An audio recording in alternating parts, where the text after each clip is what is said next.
ইয়াস, queen Cleopatra. যথেষ্ট গভীরভাবে বুঝতে মেরেছিল, কিন্তু অসম্ভবের প্রতি আগ্রহ থাকায় প্রত্নতাত্ত্বিকদের উপরের প্রভাব কি তা কেউ উল্লেখ করেনি।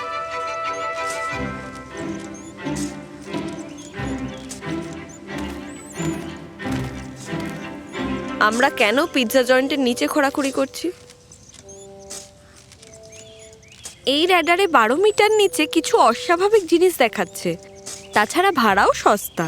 ওমারা, প্রত্নতত্ত্বের ভাষায় অসাধারণ কথার অর্থ হলো এটি আমাদের কেরিয়ার তৈরি করবে, নয়তো শেষ করে দেবে। ডক্টর নাদিন 15 বছর ডেথ সিভিলাইজেশনের ওপর পড়াশোনা করেছিলেন। আজকে একজন অনুগ্রহের প্রতিদান দিতে যাচ্ছিল। আরে এটা কি জিনিস? এইটা তো এখানে থাকার কথা নয়। এই ধরনের কাজ তৈরির কৌশল তো অনেক আগে থেকে হতো। যখন কখনোই না ওমারা, এটা একদম অসম্ভব। আমার অভিজ্ঞতা থেকে বলছি তোমাকে, এটা একেবারেই অপ্রতিরোধ্য। যদি নাদিম জানতে পারতো যে প্রতিটি ভৌতিক সিনেমার শিকার অনেক দেরিতে হয়, সে হয়তো পিছিয়ে যেত। পরিবর্তে সে পৌঁছতো এবং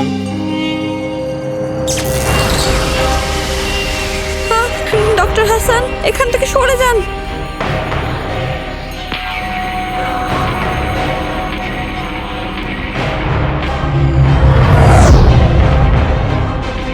যদি আমি ফিরে না আসি, গবেষণাগুলো প্রকাশ করো। বেড়ালটাকে যত্ন নিও।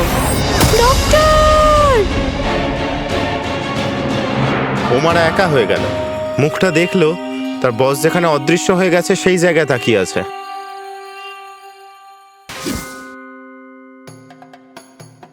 আচ্ছা নাদিন, হয় তোমার কোনো নির্দিষ্ট নার্ভাস সিস্টেম কাজ করছে না,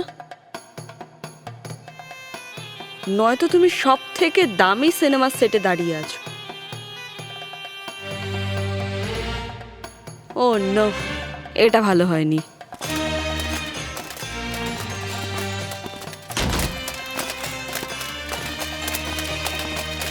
হাই।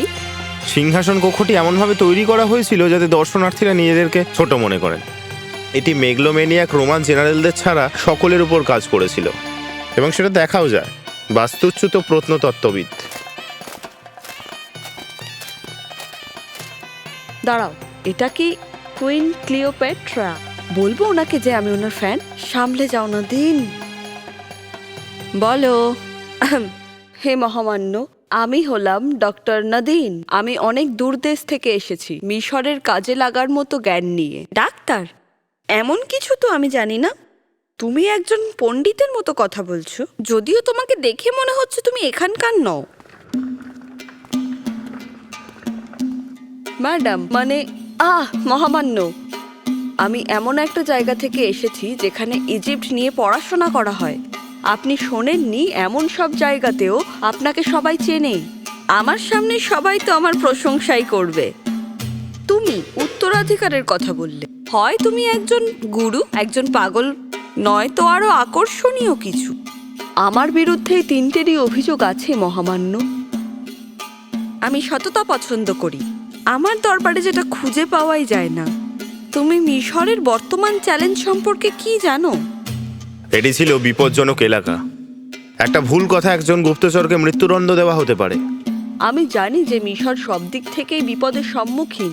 এই সত্যি ঘটনাগুলো জনগণকেও জানানো উচিত, তাদের অনুগত্যের জন্য। শুধু অনুষ্ঠানেই হবে না।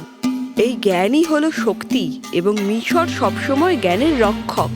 আপনি এমন একজনের কথা বলছেন যিনি নাটকে উপস্থিত হওয়ার আগেই নাটকের ফলাফল পড়েছেন। আপনি আমার পরামর্শদাতা হিসেবে থাকবেন। মহামান্য, এই ব্যক্তিটি কি বিশ্বাসযোগ্য? ক্যাপ্টেন, আমি তাদের বিশ্বাস করি যারা মিশরের স্বার্থ রক্ষা করে।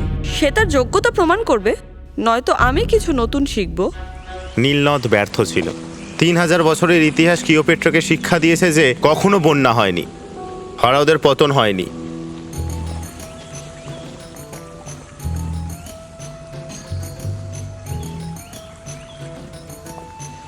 মহারাজ, মাছগুলো জল থেকে চলে যাচ্ছে।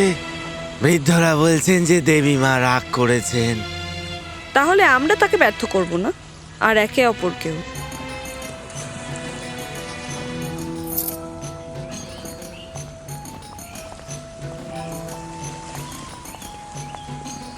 না, ওদের ছেড়ে দাও। 1 বস্তা জবের দাম এটাই, বুঝলে? এটা 3 মাসের বেতন। যখন অন্যরা ভয়ে রাজত্ব করত, ক্লিওপেট্রা দাঁড়িয়ে থেকে শাসন করতেন।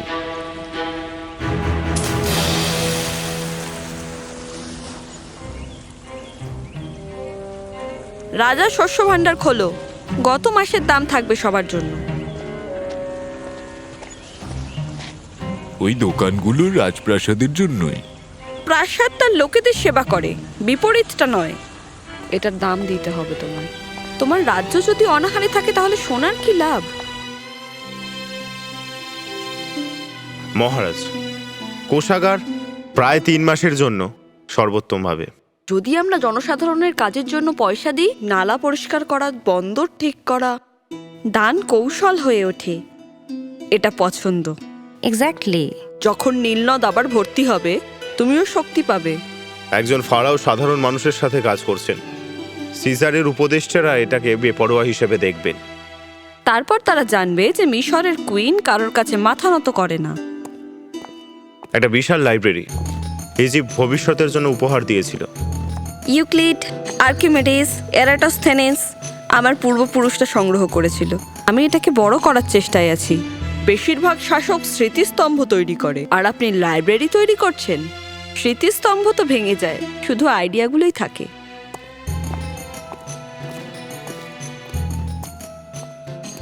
মহামান্য, নতুন পরিসংখ্যান বলছে পৃথিবী আমাদের ধারণার চেয়ে বড়। আমাদের জাহাজগুলোকে আরো দূরে যেতে হবে। অপ্রমাণিত জ্ঞান সবই গুজব। আপনি কি ভাবেন মিশরের ভবিষ্যৎ পণ্ডিতদের ওপর, সৈন্যদের ওপর নয়? সৈন্য সাম্রাজ্য রক্ষা করে, জ্ঞান তাদের তৈরি করে। নাদিন বুঝেছিল সে তার সময়ের 2000 বছর আগে একজন নেতাকে পর্যবেক্ষণ করছিল। জুলিয়াস সিজারের জাহাজ এসে পৌঁছেছিল। ক্লিওপেট্রার ছোট ভাই টলেমি মিশরকে বাঁচাতে চেয়েছিলেন, তাই সে তার বোনকে যে কোনো রোমান জোট থেকে রক্ষা করার জন্য বন্দরটি দখল করে নিয়েছিল। কিন্তু ক্লিওপেট্রা প্রাচীন ইতিহাসের সবচেয়ে বিখ্যাত প্রবেশপথে প্রবেশ করতে যাচ্ছিলেন। তোমাকে নার্ভাস লাগছে না দিন? আমি একজন লেজেন্ডকে কাজ করতে দেখছি। এটা অবাস্তব। লেজেন্ড হলো কেবল সফল ঝুঁকি, যেটা নিয়ে সবাই গল্প করে। আমার ভাই ভেবেছিল আমাকে শহরের বাইরে আটকেছে। সে অন্য কিছু শিখতে চলেছে। তোমার নিজের ভাই তোমার পথ আটকাচ্ছে বলে তোমার কেমন লাগছে? সে তো সবসময় অন্যের উপদেশে চলছে। তারা মিশরকে নিরপেক্ষ চায়, আর আমি চাই অন্য কিছু, সাহসী। আমি 10 বছরের বড়।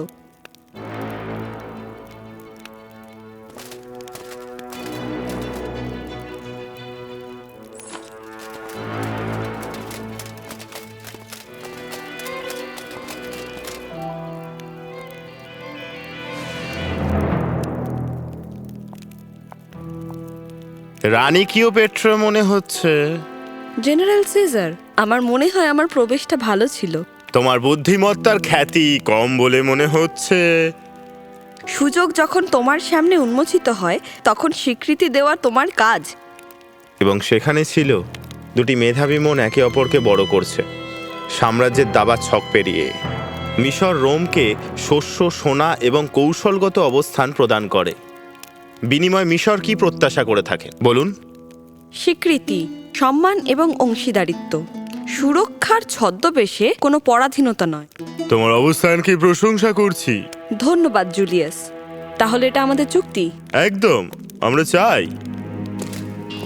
নাদিমের ঐতিহাসিক প্রবৃত্তি বিপদের কথা মনে করাচ্ছিল। সে গোপন পথের মধ্যে দিয়ে চলে গেছে। প্রাসাদের পথের বিন্যাস সম্পর্কে তার প্রত্নতাত্ত্বিক জ্ঞান অমূল্য প্রমাণিত হয়েছিল। আগামীকালের অনুষ্ঠানটি নিখুঁত প্রচ্ছদ প্রদান করবে।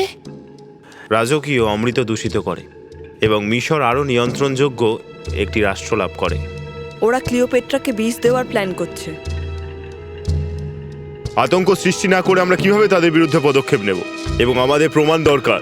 এটা নিয়ে চিন্তা করো না। আমি কেবল চক্রান্ত বন্ধ করি না, সেটার মোড়ও ঘুরিয়ে দিতে পারি। ক্লিওপেট্রার বেঁচে থাকাই প্রমাণ করুক যে মানুষের চোখে তার ঐশ্বরিক সুরক্ষা হয়েছে। তোমাকে পলিটিশিয়ান মনে হচ্ছে, পণ্ডিত নয়। আমি সবচেয়ে সেরাদের থেকেই শিখেছি। ডিভাইন মায়ের অনুষ্ঠানে তাদের রানী তাদের রুচিশীল মা হিসেবে পুনর্জন্ম দিতে যাচ্ছিলেন। ষড়যন্ত্রকারীদের কাছে এটা ছিল গুপ্ত হত্যার সময়, কিন্তু ডাক্তার নাদিন সেই সময় সেখানে উপস্থিত ছিলেন।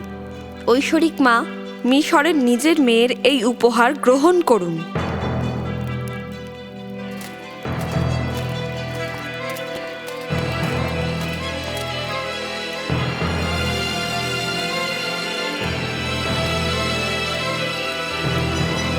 মহামান্য, সাবধান, আমাদের মধ্যেই বিশ্বাসঘাতক আছে।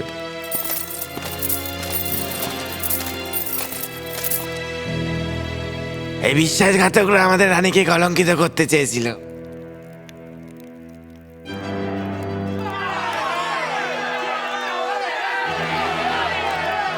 হত্যার চক্রান্ত ব্যর্থ হওয়াও প্রমাণ হয়ে গেল। আমার শত্রুরা আমাকে মেরে ফেলার পরিবর্তে আরো শক্তিশালী করেছে। আর তোমরা নিজের চোখে ন্যায় বিচার দেখতে পেয়েছো।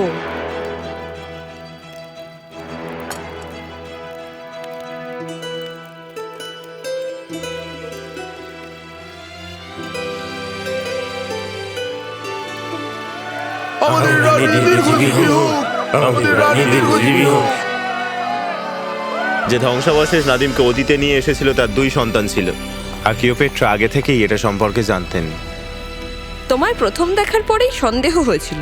তোমার জ্ঞান, তোমার আত্মবিশ্বাস আমার সম্পর্কে, তুমি যেভাবে প্রাসাদের মধ্যে ভবিষ্যৎ থেকে আসার মতো চলাফেরা করো। তুমি জানো আমি ভবিষ্যৎ থেকে এসেছি। ভবিষ্যৎ বেশিরভাগ বিকল্পের থেকে বেশি অর্থবহ।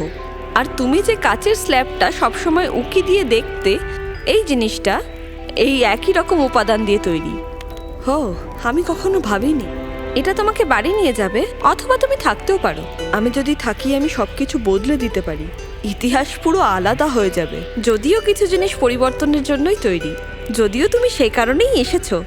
যদি আমি তোমার সঠিক সিদ্ধান্ত নেওয়ার জন্য বিশ্বাস করি, যেমন তুমি আমার আসার পর থেকে বিশ্বাস করেছো। ডাক্তার নাদিম, তুমি কি নিজেকেও বিশ্বাস করো যেমন আমাকে করো? আমার বিশ্বাস মানুষ যতদিন গল্প বলবে ততদিন ক্লিওপেট্রাকে মনে রাখবে।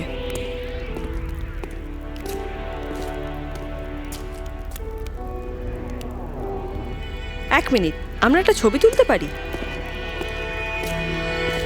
একটা ছবি? শুধু 2টো আঙুল ওপরে তোলো আর হাসো।